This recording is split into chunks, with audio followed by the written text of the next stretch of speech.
Making the headlines tonight, Governor Soludo inaugurates new Security Supervisory Committee in Anambra State. Mbaku Monarch donates palace to palotins for church use. Nigeria advocates international laws to combat cyber-enabled immigration crimes. And on the foreign scene, Russia strikes Ukraine, leaving 45 people without electricity. Note, security is here to stay in Anambra State. In the Anambra, remember, security is everyone's business, and for us to have a more secure and livable Anambra State, let us join forces with the government in securing our state. If you see something, say something, report unscrupulous elements to the security operatives for better security of lives and property. Remember, the emergency numbers to call are 5111 and 0800 22 My name is Ajuluchuku Okabwe. Many thanks for joining us.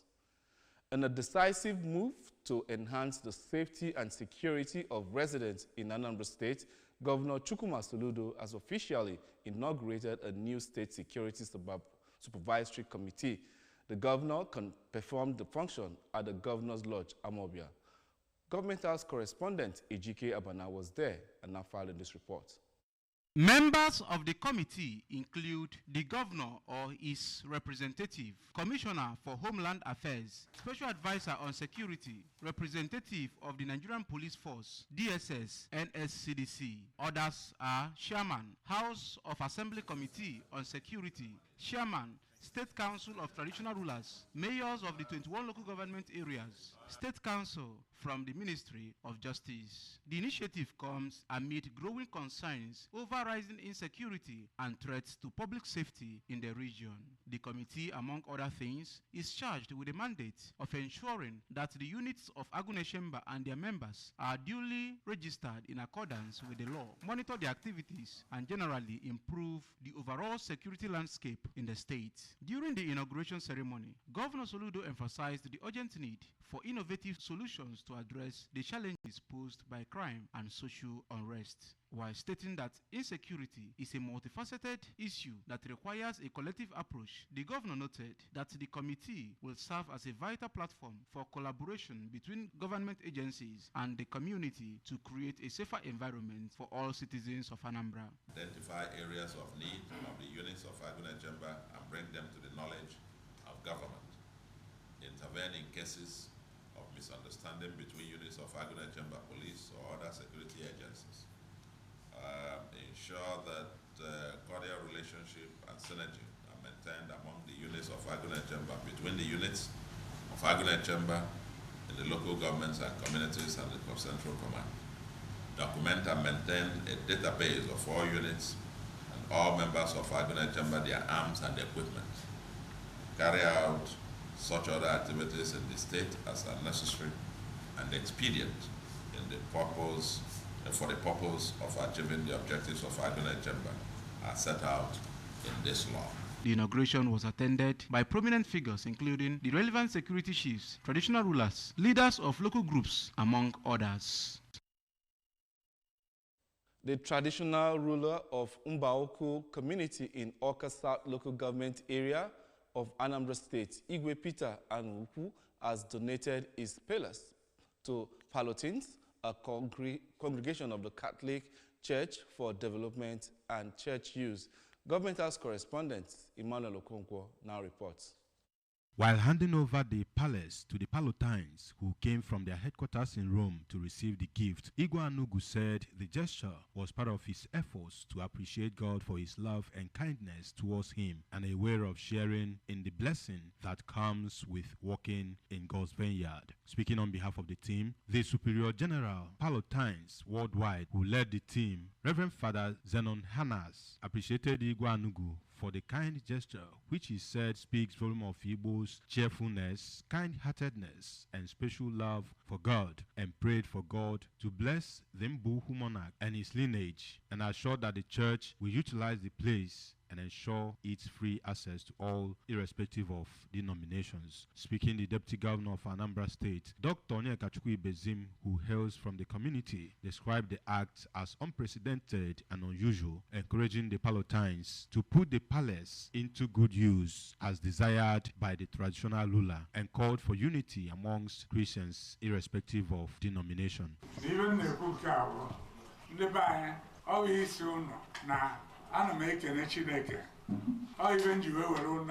Archbishop of Onitsha about 12 years ago. Igwe is quite remarkable in what he did, unprecedented. He just strikes, and you wonder, did he think about this before doing? But it comes. The first thing I told him today, that he's yet setting another assignment for us. From Mbuhu in Oka South Council area, I am Emmanuel Okonkwo reporting for ABS News.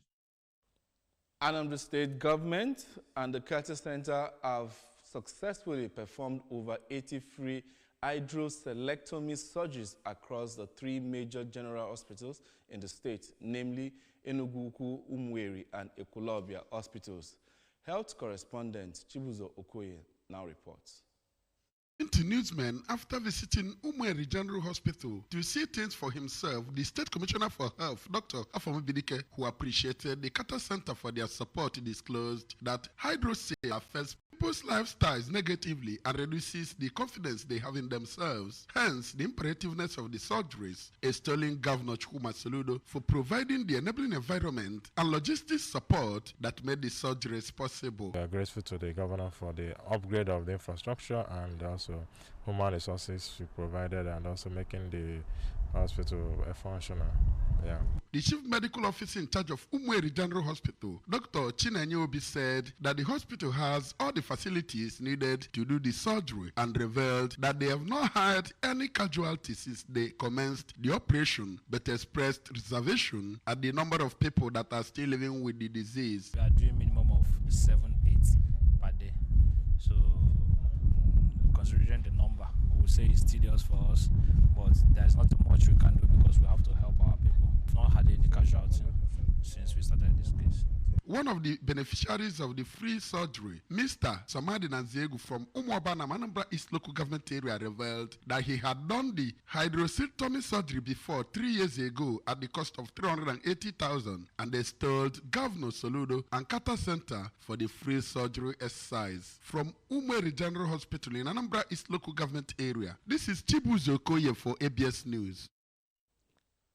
Today is April Fool's Day, marked on the first day of April annually, and entails pranking one's acquaintance to see if they fall for it.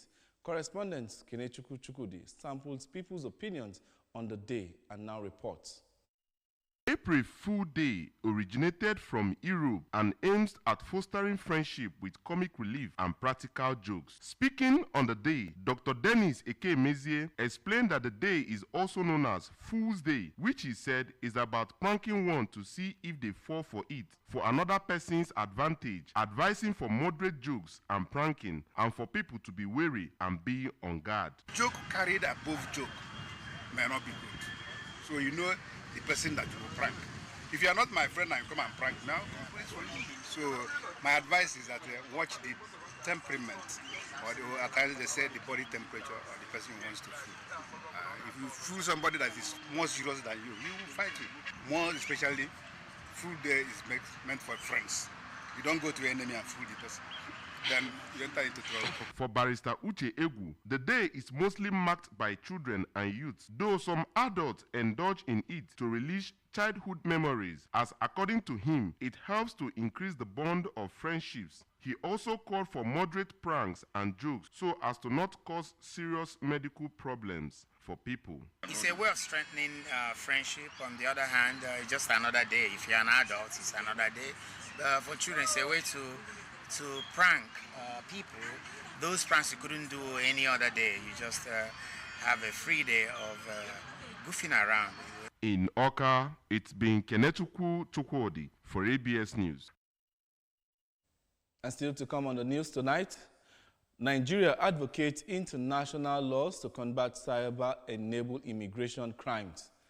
And on the foreign scene, Russia strike, Ukraine leaving 45 people without electricity. The rest of the news continues after this break.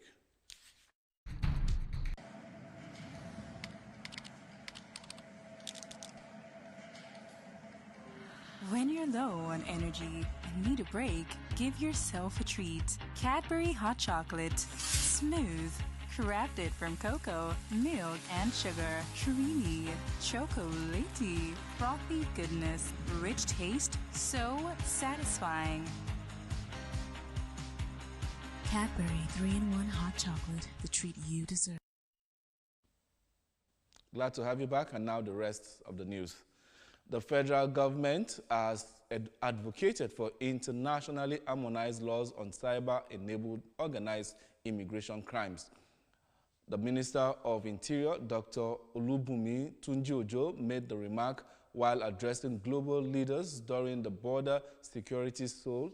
Dr. Tunji-Ojo said that the proposed laws include common definitions of penalties for online human trafficking and migrants, adding that they also include exponential agreements on cyber criminals operating across multiple jurisdictions and the assessment of laws to dismantle financial links that fuel illegal migration. He said that there was need for technology companies to enforce stricter regulations to prevent their platforms from becoming recruitment hubs for human trafficking. And now, over to our foreign news. Ukrainian emergency personnel work at the site of a destroyed building following an airstrike in Zaporizhia amid the Russian invasion of Ukraine. Tens of thousands of people in southern Ukraine have been left without power after Russian strikes, despite Kremlin claims it is not launching attacks on Ukrainian energy infrastructure. According to the reports, Russia has rejected a joint US-Ukrainian proposal for an unconditional full ceasefire, but says it has agreed a temporary halt on Ukrainian energy sites. Kiev said Russia has repeatedly hit energy sites anyway. Moscow has also accused Kiev of striking Russia energy sites and said today there had been fresh attacks in the Russian region of Belgorod and partially Moscow-controlled Ukrainian region of Zaporizhia. And over to our sports news. Super Eagles head coach Eric Chell has admitted that it will be difficult to convince youngster Ethan Nwaneri to play for the team. Nwaneri was born in England to a Nigerian father and an English mother. The 18-year-old has already played for England but could still switch allegiance to Nigeria. Chelle claimed that the Three Lions head coach Thomas Tuchel is also desperate to cap the winger at full international level. He said Nwaneri has caught the eye for Arsenal this season and has thus scored 8 goals and made 2 assists for the Gunners. Remember that you can listen to programs on ABS and follow our programs from any part of the world by liking our Facebook page. You can follow us on Anambra Broadcasting Service. Subscribe to our YouTube at ABS Television Orca, and on X at ABS Radio TV, and on Instagram at ABS Radio TV. You can also log on to our website at www.absradiotv.com. And that's, before we go, a look at the main stories. Governor Soludo has inaugurated new Security Supervisory Committee in Anambra. Mbaoku Monarch has donated palace to Palatines for church use. And we brought to you Nigeria advocates international laws to combat cyber-enabled immigration crimes. And also on the foreign scene, Russia has struck Ukraine, leaving 45 people without electricity. Note that security is here to stay in Anambra State. In the Anambra, remember security is everyone's business. And for us to have a more secure and livable Anambra State, let us join forces with the government in securing our state. If you see something, say something, report unscrupulous elements to the security operatives for better security of lives and property. Remember, the emergency numbers to call are 5111 and 0800-2200-008. My name is Ajuluchuku Okagwe. Many thanks for joining us and have a pleasant night's rest.